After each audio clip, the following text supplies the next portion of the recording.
I'm Megan Cromer, and this is my daughter Sophie. She's 2 years old and was born with cleft palate and Pierre Robin sequence.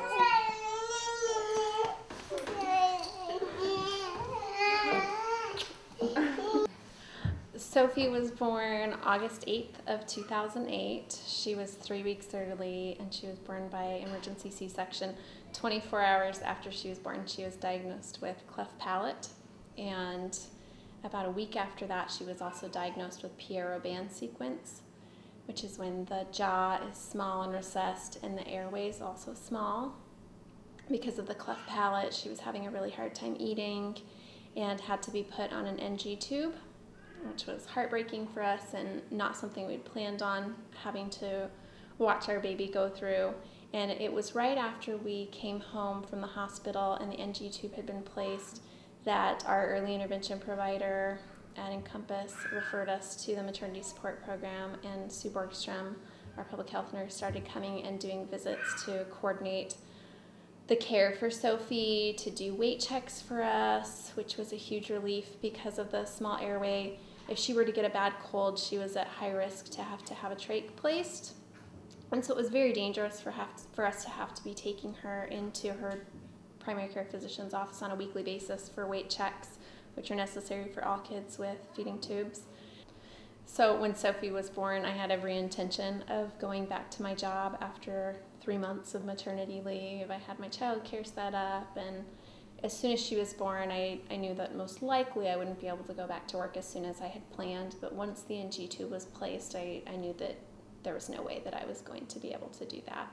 And so I took a long-term leave of absence from my job, and at that point became eligible for Medicaid, and that really enabled us to access Sue Borgstrom, our public health nurse. It enabled us to get all the services that we needed at Children's without worrying about the huge financial burden of co-pays and deductibles that really we weren't able to afford at that point with me not working. 6 weeks after Sophie had her NG tube placed, the team at Children's felt like it was time to place a G tube, which is a tube that goes directly into her stomach. And I went for our pre-op appointment where they explained the procedure and talked to me about what would happen after the tube was placed and what the care would be, and then what would happen when the tube needed to come out. I just decided that we just couldn't do it at that point, that it didn't feel right for us, and that it seemed like too much for such a little baby. And called and talked to Sue when I was really distressed, and she helped me calm down, and I told her that I felt like I just needed a weekend to really think about it. And that night, Sophie pulled her NG tube out of her nose, and again, I called our public health nurse and our primary care physician and talked to them about leaving it out and seeing what would happen over the next couple days.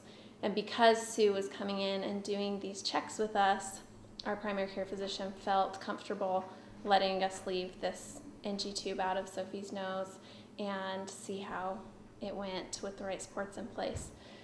When G tubes are placed and babies are fed that way, they often lose their ability to eat orally.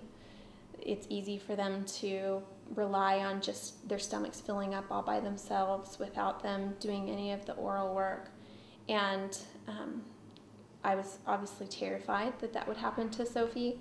I work in early intervention, and I had seen many kids who had had this happen to them, and that really meant long-term weekly feeding therapy, not just ending at 3, but really something that she could have to have well into preschool and maybe even into school to get her to eat orally successfully. A week went by, and Sophie's weight stayed stable, and another week went by, and she gained just a little teeny tiny bit, and another week went by, and she gained a teeny tiny bit, and we never had to put that NG tube back in, and we never ended up having to have the G tube placed. And I know that it was only with our public health nurses' support that we were able to avoid that for Sophie and for us.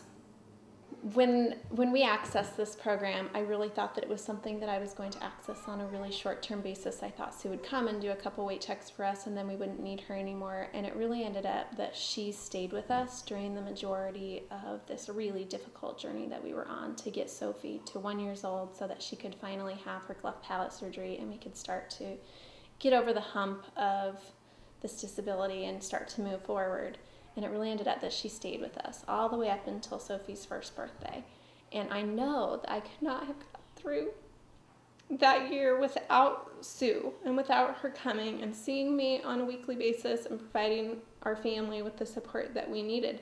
And I can't imagine any family having a similar situation, having their life turned upside down with a child that they love to pieces, who's very medically fragile and in need of some real supports. And I think every family should have this available to them so that they can get through these difficult times and enjoy the good times that come after that.